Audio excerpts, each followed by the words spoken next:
Today I'm going to be working on the clothing, the garments that Jesus is wearing. I'm also going to fill in his hair. I'm also probably going to fill in Peter's hair mass as well. And yeah, the thing with an oil painting, especially big ones, is you're kind of working in collapsing zones of interest. And so you saw me do the sky and handle that individually. You saw me do the sea, handling that individually. And now I'm doing this large zone of Jesus' back and the hair mass. And it's really just laying a foundation. And that's what I mean by collapsing zones of attention. So, I work on the hair, for instance, and it's this big zone right here. And I'll make decisions between dark and light, like you saw that I did with the black. And then within the zone of black, there will be spots that are almost black. And this is going to be dark, but it'll be lighter than the black. And then within that, there will be a separation, smaller and smaller zones. Is it lighter than what's there or darker? And so you just keep squeezing down the zones that you're working on. And as I said with the sky, I'm also going to be doing some rougher work, especially with the hair. Funny story, real quick. So when I got to art school, I'd never made a painting before. I'd been making drawings all my life, and I'd worked with pottery for years.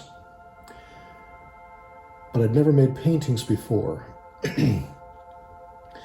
So you get to art school, start painting 101, and they give you a list of materials to get. But where I went, they didn't really tell you how to use them. Oil paints are very thick. They're almost buttery. Some of them are softer. So some are like soft butter, some are like hard butter. But they're very thick.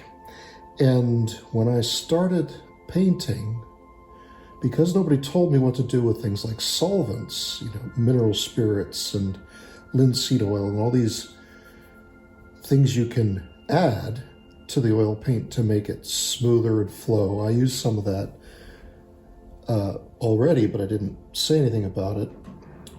You add these solvents to the oil paint and they get thinner, they get softer, and they move around easier.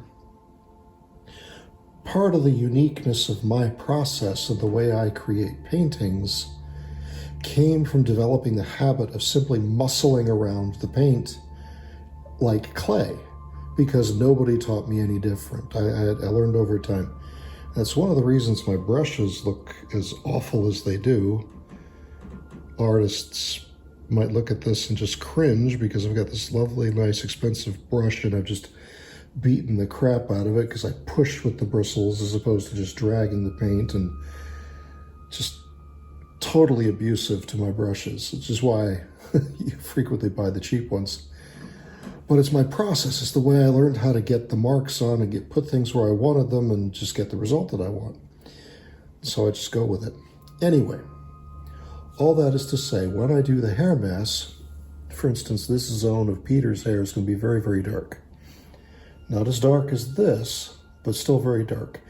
And then there's a lot of highlight in his hair because this side of his head is catching the moonlight. Well, instead of adding a light color to the dark to start with, I'm going to add a little bit of solvent to the brush and then pull some of the dark paint from this zone into the zones where it gets light. Now, one of the things that happens with adding solvents is the paint not only moves more easily, but you get streakiness and the brush strokes, the modulation, so you get dark streaks and light streaks, which is brilliant for representing hair. And so that's why I'm going to use it that way, to get it up nice and wet with a bit of solvent and then pull. And what I'll also do for artists out there who want an economy of motion, I'm going to pull the brush following the landscape of the hair mass. And so you're going to get not just streaks, but streaks that follow the flow of the hair. And that leaves me with something that I can come back on and just do little darkness here, little highlight there, because the messiness, the streakiness, kind of like you see here, is mimicking the behavior of hair right out of the gate.